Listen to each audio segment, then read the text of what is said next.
तर तिथे कल्याण अहिल्यानगर महामार्गावरील महत्त्वाचा मानला जाणारा माळशेज घाट 12 दिवसांपासून वाहतुकीसाठी बंद आहे। या मार्गावरील वाहनांसाठी पर्यायी मार्ग देण्यात आलेत आणि यामुळे खिरेश्वर परिसरात पर्यायी मार्गावरही वाहनांच्या लांब रांगा लागल्यात। या वाहतूक कोंडीच्या स्थानिकांना वाहन चालकांना फटका बसतोय।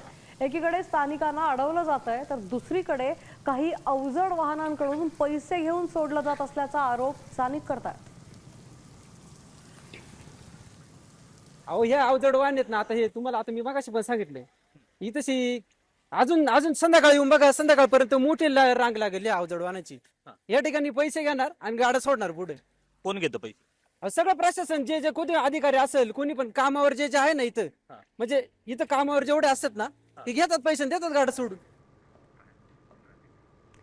आपण पाहतोय 25 जुलैपासून माळशेज घाट वाहतुकीसाठी बंद करण्यात आला। करंजाळे महामार्गाचा रस्ता खचल्यामुळे वाहतूक बंद करण्यात आली। जिल्हाधिकाऱ्यांच्या पुढील सूचना मिळेपर्यंत घाट बंद राहणार आहे।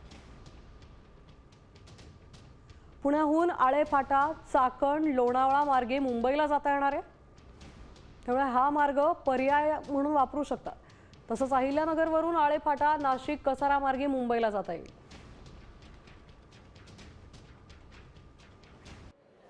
साम टीव्ही मी नेहमी पाहतो, त्यावर दाखवलेल्या बातम्या रिलेट करतात।